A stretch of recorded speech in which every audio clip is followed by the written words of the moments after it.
People, good to see you. What you're about to see in this video might have very problematic implications for the future of Mario Strikers Battle League Online. I'll get into it. You see, in every great competitive game, there are things that are discovered over the lifespan of the game that potentially increase the skill ladder of the players that are aware of those techniques. We might see movement options such as wave dashing in Super Smash Bros. Melee, different techniques in Rocket League. I don't know what they're called. I've never played Rocket League. I'd like to call it chirping. Completely kidding. I guarantee someone else has probably already figured this out or already tried this. I'm not going to claim it as my own. I just call it sprint canceling. Let me show you kind of what it is before I really tell you what I think its applications are. So you can only do it on defense.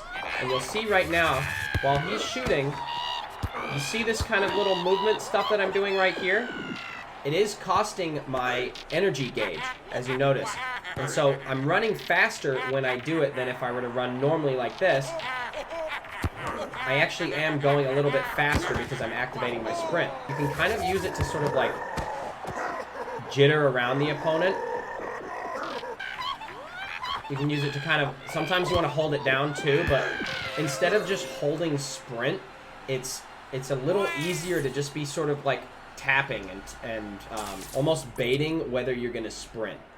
See how if I'm running around normally, I'm a little bit slower, but if I'm doing this, it kind of jitters me a little bit faster ahead of the opponent like that, so I can kind of, you know, and it also provides a little bit of noise that potentially might bait someone into dodging.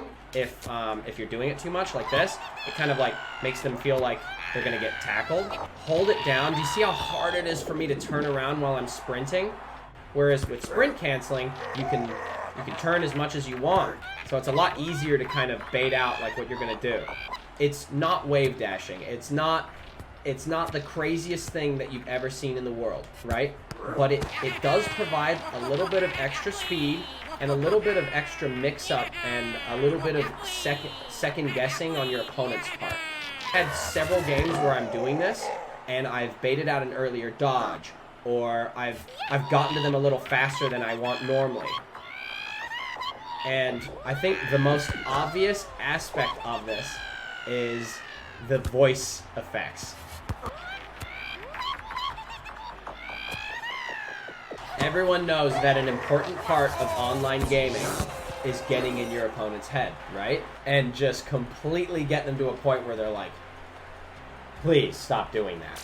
It was a lot nicer than just running normally around people. And I also got to a point where holding sprint was just not helpful. I was getting fatigued too early, and I wasn't able to turn the way I wanted to, so it resulted in me getting faked out more often. But with sprint canceling, you can buffer and you don't have to commit too much to anything. It's almost like a, what do you think I'm gonna do? Like, I'm getting in your face, like, huh? Who do you think you are, buddy? Huh? You know? It's kind of, that's kind of the application I have of it, and I do think it's kind of entertaining and it's kind of funny.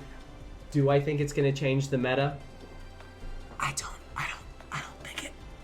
Yeah, it's totally gonna change the meta. 100%. You're so lucky you ran into this video. Subscribe, and I'll catch you on the flippity.